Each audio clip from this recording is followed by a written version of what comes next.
Network Entertainment. Let me ask you something honestly. Ilang opportunities na ang pinalampas mo dahil ikaw ay natakot?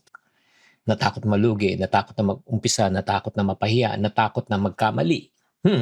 Here's the truth. Many people do not stay small because they don't have the potential. They don't have the ability. They don't start because they don't start because they fear that they will fail. If that is true, you got to listen to this episode. Hi, I'm Chinkitan and you're listening to Chink Positive Podcast, where I aim to equip you to become wealthy and debt-free, teaching you on how to save, budget, get out of debt, and invest. Let's get into the episode. Hi, welcome back to Chink Positive. Ito pa rin ang inyong pambansang wealth coach na si Chinkitan. Today gusto kitang kausapin tungkol sa isang bagay na tahimik, na sumisira ng ating pangarap pero sobrang powerful. Powerful in the sense, not in a good sense, but powerful in a bad sense. Kasi hindi natin to nahalata yung fear, yung word na fear. Minsan hindi siya mukhang takot, mukhang pagiging careful ka lang, mukhang pinag-iisipan ko pa, pinag-aaralan ko pa. Pero in reality, mga kapatid, deep inside, the reason why you're not starting because you're really afraid. Fear na maubusan ka ng pera, fear na mag-fail ka, masabihan ka at ma-judge ka, fear na, yun nga, ayaw mong masaktan. So today, we're going to talk about in this podcast episode on how fear blocks you from growing, why fear often disguises as being careful, and how you can move forward. Okay, ready ka na?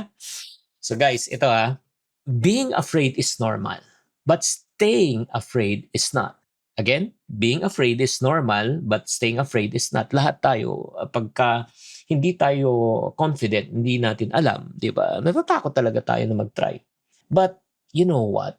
Sometimes fear makes you stay exactly where you are. So nagiging impotent. Nagiging nag-stay ka, walang improvement. Di ba? Like for example, the fear of investing. So yung pera mo, sa bahay lang, pera mo, nasa bangko lang, hindi lumalaki, kinakain ka ng inflation. Di ba? The fear of starting your own business. Diba? So, ano nangyari? Stuck ka pa rin hanggang ngayon, nagre-reklamo ka pa rin kung bakit di lumalaki yung income mo. Bakit? Kasi staying where you are feels safer than trying something new.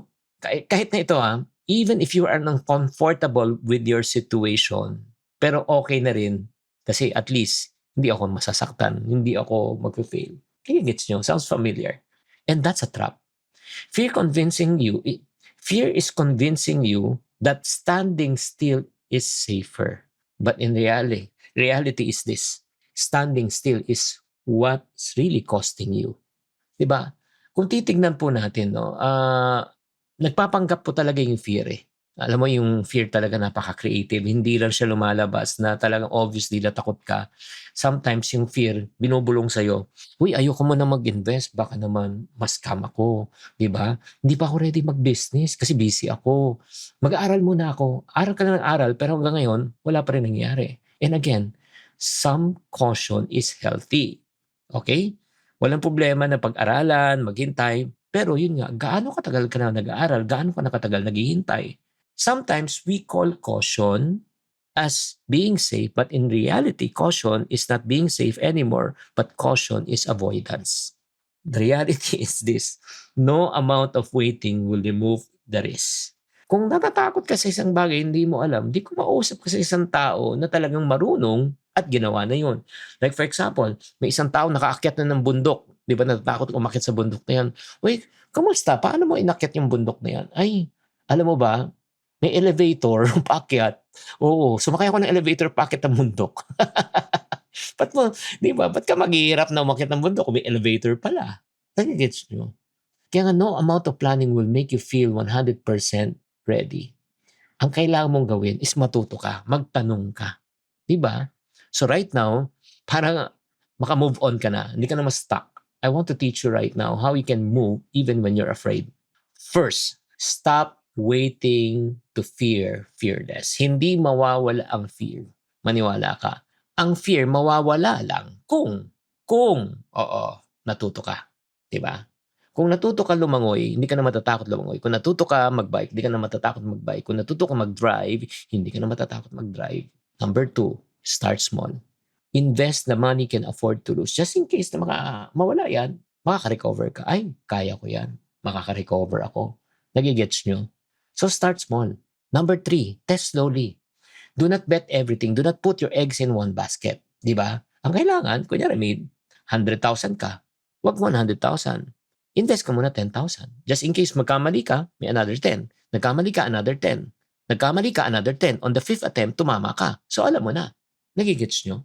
And third, and last but not the least, you know what? Look for mentors. Look for coaches. Look for people na talagang marunong sa investment. Ako, nagtanong ako sa mga tao magagaling sa property. Kaya nag-invest ako sa property. Nagtanong ako sa mga tao magaling sa art investing. Kaya natuto ako mag-invest art. Nagigets nyo? Grabe. Again, start small. Diba? Ang important, learn first, start small, test slowly, and learn from other people. So, again, mga kapatid, fear is normal. And if fear always decides for you, the future will always stay smaller than it needs to be. So you don't need to remove all the fear in order for you to get started. You just need to get started and learn. Start small and learn from experts so that you can get started. So on challenge mo this week, please try to learn, number 1. Number 2, set aside a specific amount that you want to invest, kahit na 500 pesos, 1,000 pesos. Diba? Number 3, try. And number 4, seek counsel.